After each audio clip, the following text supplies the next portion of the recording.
राधे राधे। कैसे हैं आप लोग? ईश्वर कृपा से आप सब अच्छे होंगे। ईश्वर सब पे कृपा बनाए रखे, सबका कल्याण करे।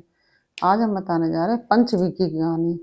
जो कार्तिक में 5 दिन होते हैं लास्ट के, जो एकादशी से पूर्णमासी तक, उस बीच में यह कहानी सुनी जाती है और इसको पंचविकी की कहानी कहते हैं। वह कहानी इस प्रकार है। एक साहूकार के बेटे और बहू थी। वह कार्तिक के महीने में सुबह जल्दी उठकर गंगा जी में नहाने जाया करती थी। वह पराये पुरुष का मुंह नहीं देखती थी। राजा का लड़का भी गंगा जी में नहाने जाता था।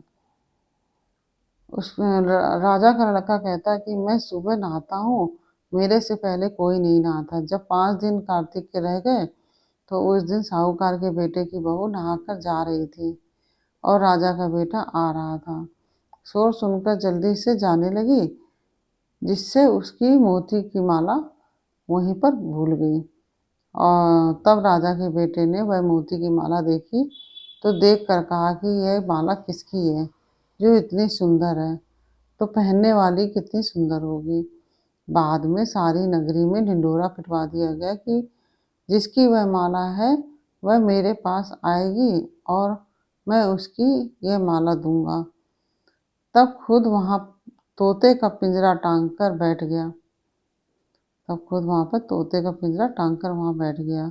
सुबह साहूकारनी की बहू आई तो पहली पैड़ी पर पांव रखा तो बोली कि अगर मेरे में सत है तो इसे नींद आ जाए, और भगवान ने उसका सत रख दिया और उसे नींद आ गई और वह नहाकर चली गई। राजा का बेटा उठकर बैठ गया और तोते से पूछा कि क्या वह आई थी तो वह कैसी थी, अगर आई थी तो वह कैसी थी।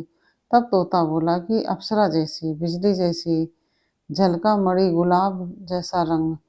राजकुमार ने कहा कि आज तो मैं उंगली चीर कर बैठ जाऊंगा, तो फिर मुझे नींद नहीं आएगी, क्योंकि दर्द होगा तो उससे मुझे नींद नहीं आएगी।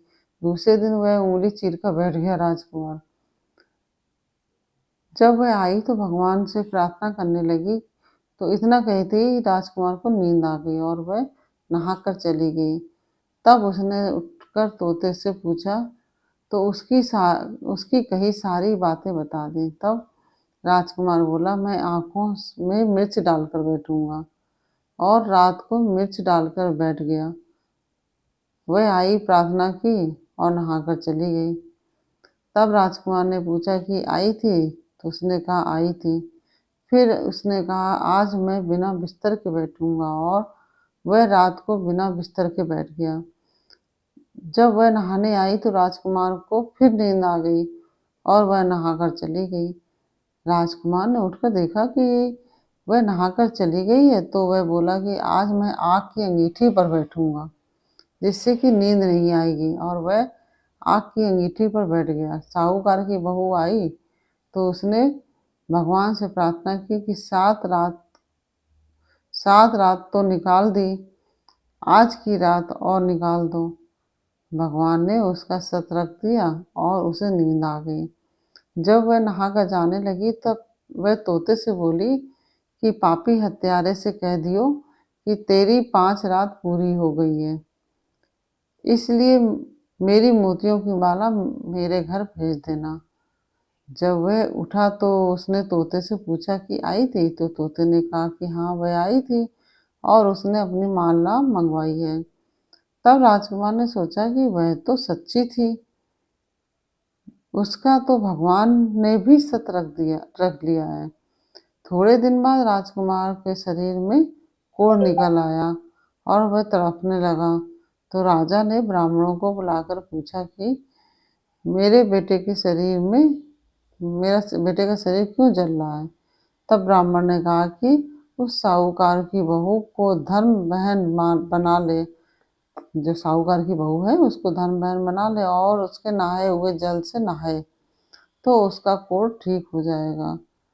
राजा उसकी माला लेकर घर गया और साहूकार से कहा कि वह यह माला उसकी बहू की है और उसके नहाए हुए जल से मेरे बेटे को नहला दो। तो वह नीचे बैठकर वह राजकुमार को जो राजा ने इस प्रकार से कहा कि ये मानत हमारे बहू की है और उसके नहाए हुए जल से मेरे बेटे को नहला दो। तो साहूकार ने कहा कि वह तो किसी पराये पुरुष का मुंह भी नहीं देखती है। इस नाली के नीचे साहूकार को बैठा देना, जब वह नहाएगी तो ऊपर से पानी गिर जाएगा। बाद में राजकुमार बैठ गया और नहाया तो उसकी चंदन जैसी काया हो गई। हे पंच भीखू देवता, जैसा साहूकार के बेटे की बहू का सत रखा वैसे ही सबका सत रखना। कहने सुनने व सारे परिवार का सत रखना। जो कहानी कह रहा है उसका भी सत रखना, जो सुन रहा है उसका भी सत रखना। इस प्रकार से भगवान सभी का सत रखना। और यह कहानी आपको कैसी लगी? अगर अच्छी लगी हो तो वीडियो को लाइक शेयर अवश्य कर दीजिए। और यदि आपने हमारे चैनल को सब्सक्राइब नहीं किया है तो प्लीज़ हमारे चैनल को सब्सक्राइब कर लीजिए और बेल आइकन बटन अवश्य दबा दीजिए, जिससे कि हमारे आने वाले सारे वीडियोस आपको प्राप्त हो सकें। और यदि आपको कहानी अच्छी लगी तो वीडियो को लाइक शेयर अवश्य कर दीजिए और कमेंट में राधे राधे अवश्य लिखिए। फिर मिलते हैं आपसे अगले वीडियो में एक नई कहानी, एक नई जानकारी के साथ। तब तक के लिए राधे राधे।